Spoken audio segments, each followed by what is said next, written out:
LearnOutLoud.com presents the Philosophy Podcast. Here we will periodically showcase audio renditions of great works from philosophers such as Plato, Aristotle, Descartes, Nietzsche, and more. For more educational audio and video, please visit our website at www.learnoutloud.com.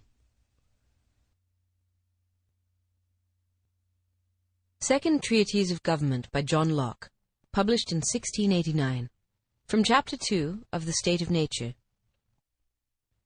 To understand political power right, and derive it from its original, we must consider what state all men are naturally in, and that is a state of perfect freedom to order their actions, and dispose of their possessions and persons as they think fit, within the bounds of the law of nature, without asking leave, or depending upon the will of any other man. A state also of equality, wherein all the power and jurisdiction is reciprocal, no one having more than another, there being nothing more evident than that the creatures of the same species and rank, promiscuously born to all of the same advantages of nature, and the use of the same faculties, should also be equal one amongst another without subordination or subjection, unless the lord and master of them all should by any manifest declaration of his will set one above another, and confer on him, by an evident and clear appointment, an undoubted right to dominion and sovereignty. This equality of men by nature the judicious Richard Hooker looks upon as so evident in itself, and beyond all question, that he makes it the foundation of that obligation to mutual love amongst men, on which he builds the duties they owe one another, and from whence he derives the great maxims of justice and charity. His words are, "The like natural inducement hath brought men to know that it is no less their duty to love others than themselves. For seeing those things which are equal, must needs all have one measure. If I cannot but wish to receive good, even as much at every man's hands, as any man can wish unto his own soul, how should I look to have any part of my desire herein satisfied, unless myself be careful to satisfy the like desire, which is undoubtedly in other men, being of one and the same nature? To have anything offered them repugnant to this desire, must needs in all respects grieve them as much as me, so that if I do harm, I must look to suffer, there being no reason that others should shew greater measure of love to me than they have by me as shewed unto them. My desire therefore to be loved of my equals in nature as much as possible may be, imposeth upon me a natural duty of bearing to them would fully the like affection, from which relation of equality between ourselves and them that are as ourselves, what several rules and canons natural reason hath drawn. But though this be a state of liberty, yet it is not a state of license. Though man in that state have an uncontrollable liberty to dispose of his person or possessions, yet he has not liberty to destroy himself, or so much as any creature in his possession, but where some nobler use than its bare preservation calls for it. The state of nature has a law of nature to govern it, which obliges everyone, and reason, which is that law, teaches all mankind, who will but consult it, that being all equal and independent, no one ought to harm another in his life, health, liberty, or possessions. For men being all the workmanship of one omnipotent and infinitely wise Maker, all the servants of one sovereign Master, sent into the world by his order and about his business, they are his property, whose workmanship they are, made to last during his not one another's pleasure, and being furnished with like faculties, sharing all in one community of nature, there cannot be supposed any such subordination among us that may authorize us to destroy one another, as if we were made for one another's uses, as the inferior ranks of creatures are for ours. Everyone, as he is bound to preserve himself, and not to quit his station wilfully, so by the like reason when his own preservation comes not in competition, ought he as much as he can to preserve the rest of mankind, and may not, unless it be to do justice on an offender, take away or impair the life, or what tends to the preservation of the life, the liberty, health, limb, or goods of another. And that all men may be restrained from invading others' rights, and from doing hurt to one another, and the law of nature be observed, which willeth the peace and preservation of all mankind. The execution of the law of nature is in that state put into every man's hands, whereby everyone has a right to punish the transgressors of the law to such a degree as may hinder its violation. For the law of nature would, as all other laws that concern men in this world, be in vain if there was no body that in the state of nature had a power to execute that law, and thereby preserve the innocent, and restrain offenders. And if anyone in the state of nature may punish another for any evil he has done, everyone may do so. For in that state of perfect equality, where naturally there is no superiority or jurisdiction of one over another, what any may do in prosecution of that law, everyone must needs have a right to do. And thus in the state of nature one man comes by a power over another, but yet no absolute or arbitrary power to use a criminal when he has got him in his hands according to the passionate heats or boundless extravagancy of his own will, but only to retribute to him so far as calm reason and conscience dictate, which is so much as may serve for reparation and restraint. For these two are the only reasons why one man may lawfully do harm to another, which is that we call punishment. In transgressing the law of nature, the offender declares himself to live by another rule than that of reason and common equity, which is that measure God has set to the actions of men for their mutual security, and so he becomes dangerous to mankind, the tie which is to secure them from injury and violence being slighted and broken by him,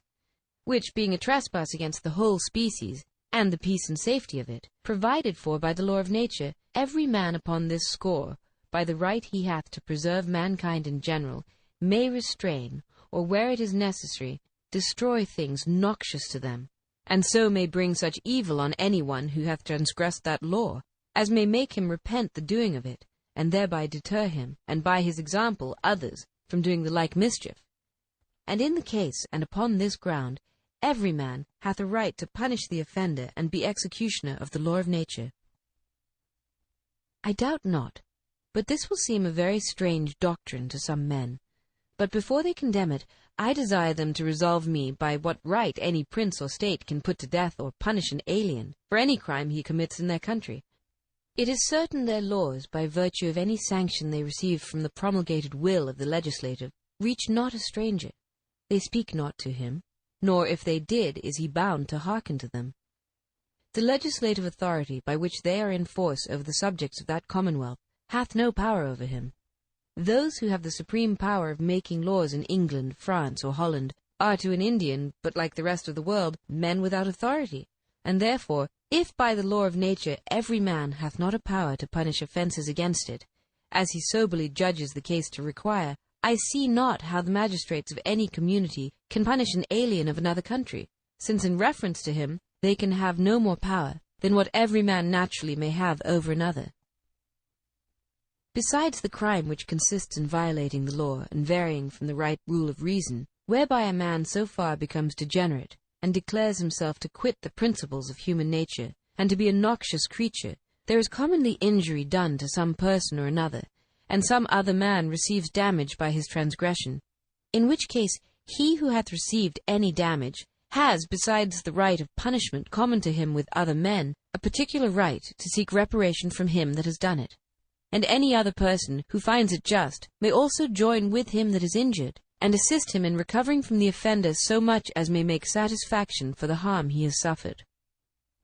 From these two distinct rights, the one of punishing the crime for restraint, and preventing the like offence, which right of punishing is in everybody, the other of taking reparation, which belongs only to the injured party, comes to pass that the magistrate, who by being magistrate hath the common right of punishing put into his hands, can often, where the public good demands not the execution of the law, remit the punishment of criminal offences by his own authority, but yet cannot remit the satisfaction due to any private man for the damage he has received. That he who has suffered the damage has a right to demand in his own name, and he alone can remit.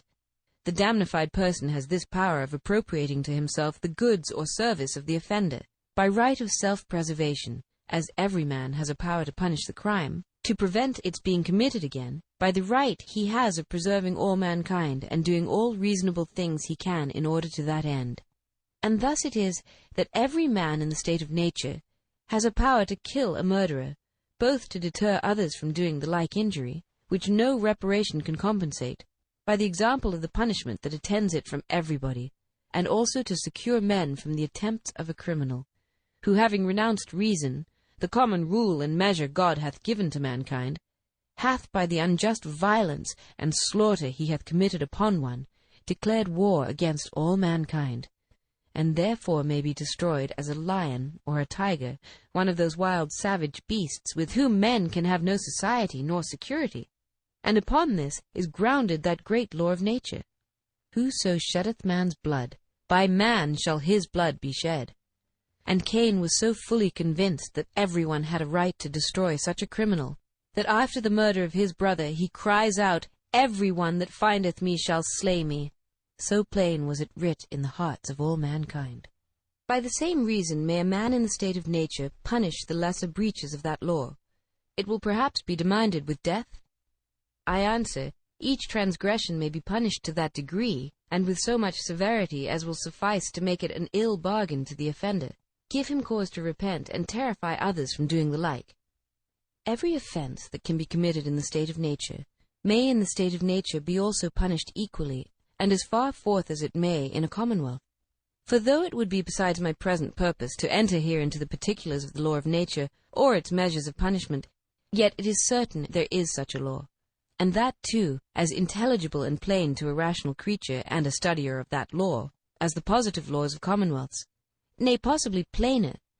as much as reason is easier to be understood than the fancies and intricate contrivances of men, following contrary and hidden interests put into words. For so truly are a great part of the municipal laws of countries, which are only so far right as they are founded on the law of nature by which they are to be regulated and interpreted. To this strange doctrine, that in the state of nature everyone has the executive power of the law of nature, I doubt not, but it will be objected, that it is unreasonable for men to be judges in their own cases, that self-love will make men partial to themselves and their friends, and on the other side, that ill nature, passion, and revenge will carry them too far in punishing others, and hence nothing but confusion and disorder will follow,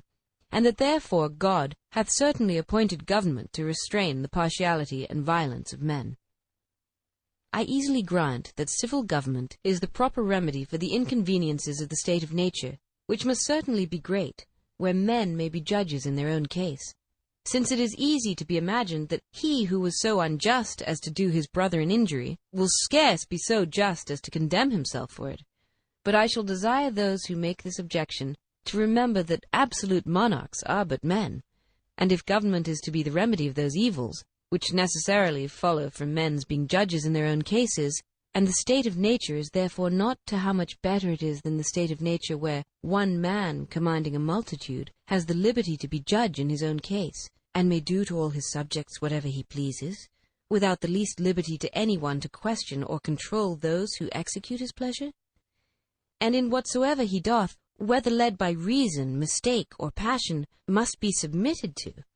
Much better it is in the state of nature, wherein men are not bound to submit to the unjust will of another. And if he that judges amiss in his own or any other case, he is answerable for it to the rest of mankind. It is often asked as a mighty objection, where are or ever were there any men in such a state of nature? To which it may suffice as an answer at present, that since all princes and rulers of independent governments all through the world are in a state of nature, it is plain the world never was, nor ever will be, without numbers of men in that state. I have named all governors of the independent communities, whether they are or are not in league with others, for it is not every compact that puts an end to the state of nature between men, but only this one of agreeing together mutually to enter into one community, and make one body politic. The promises and bargains between a Swiss and an Indian in the woods of America are binding to them, though they are perfectly in a state of nature in reference to one another. For truth and keeping of faith belongs to men, and not as members of society. To those that say there were never any men in the state of nature, I will not only oppose the authority of the judicious Richard Hooker, where he says, the laws which have been hitherto mentioned, i.e., the laws of nature, do bind men absolutely, even as they are men, although they have never any settled fellowship, never any solemn agreement amongst themselves what to do or not to do, but forasmuch as we are not by ourselves sufficient to furnish ourselves with competent store of things, needful for such a life as our nature doth desire. a life fit for the dignity of man. Therefore, to supply those defects and imperfections which are in us, as living single and solely by ourselves, we are naturally induced to seek communion and fellowship with others. This was the cause of men's uniting themselves at first in politic societies. But I moreover affirm that all men are naturally in that state, and remain so till by their own consents they make themselves members of some politic society.